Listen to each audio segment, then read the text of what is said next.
Hey everybody, Economic Ninja here. I hope you're doing great. Got a great story about the auto industry, and I'm going to be honest with you. I see where this story is going, and it makes sense to a lot of people that'd be headline readers, but I do not think this is going to work. All right? I know that sounds crazy. Without further ado, here is the title of this story.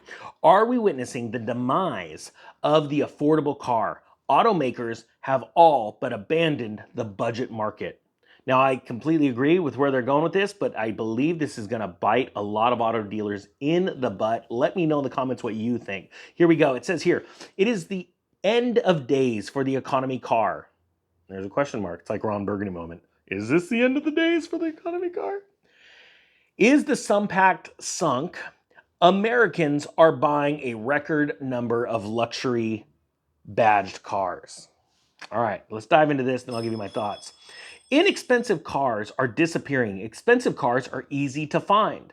If you haven't been car shopping in 5 years or so, you may be shocked at the extent to which Americans' new car market is aimed at high income, good credit buyers, while everybody else is being squeezed out.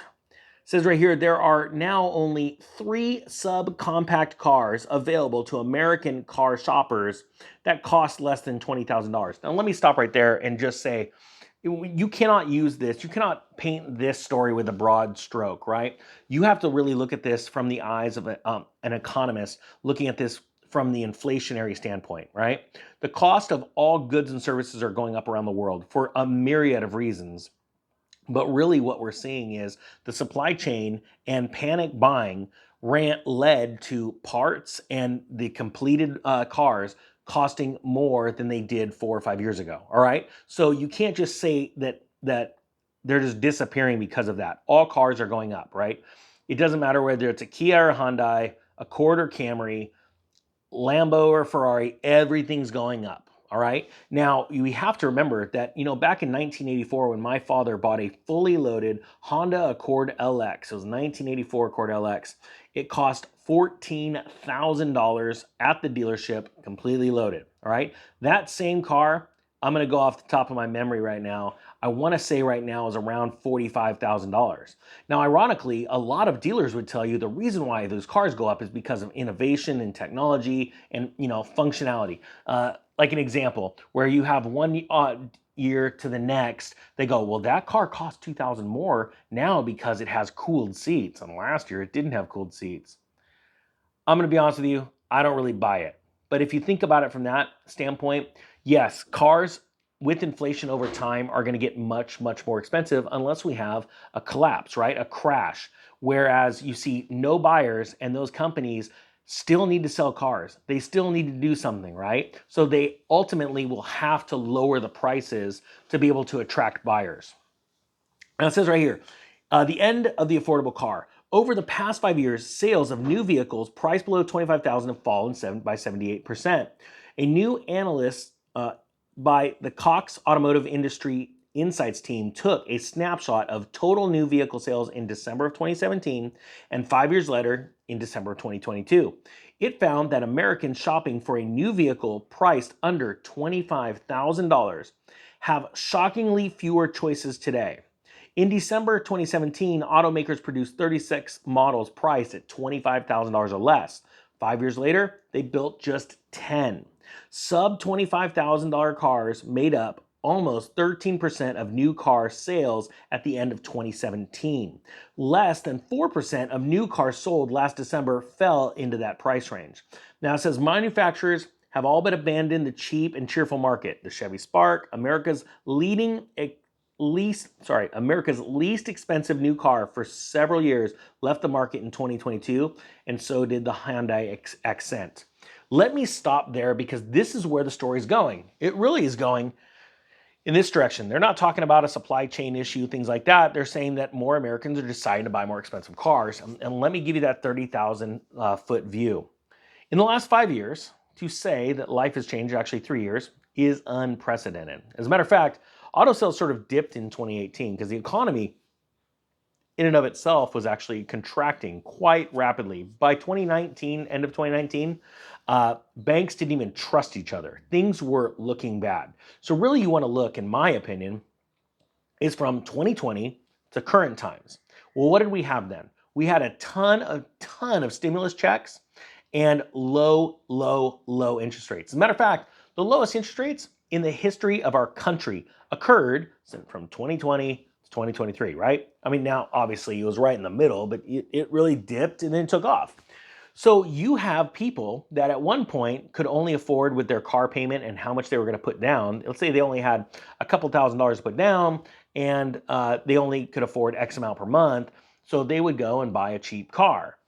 Now, let's fast forward or rewind back to when the government handed a bunch of people money, right? Especially on the lower income spectrum of the American population. So if you made less money, you qualified for more government help during all of this craziness in the economy. So now they, instead of having $2,000 put down, they had 4,000, let's say, because they got a $2,000 stimulus check. Then on top of that, they could only afford so much, but as interest rates dropped, the payments dropped, which means I'm not going to just pay this payment. If I pay the same payment, I can go and get me a luxury car. And that's what they did. They ran out and they bought expensive cars. And before you knew it, you saw literally $20,000 and $25,000 over a sticker at a Chevy dealership on a Suburban. Makes you think, huh? Now, the reason why I get excited about all of this is because, again, we are dealing with people on the lower spectrum, the people of finance, right? They went and bought a bunch of nice cars. They can't afford, and we're seeing the repos explode, right? Now, they're about to have to give those cars back, or they already are, because they can't make the payment. Why?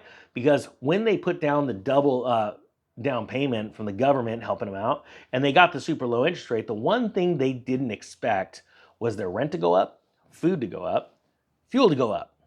And now you're rolling around in your, sort of like G-Wagon ish, your Suburban wagon, and all of a sudden you're going, well, wait a minute, that's really hurting at the fuel pump. Now I can't get to work and literally put fuel in my truck. I need to go get another car, like a little beater Honda Civic or something, an old one, because I just need to be able to get to work to make money and actually make a profit over the cost of fuel.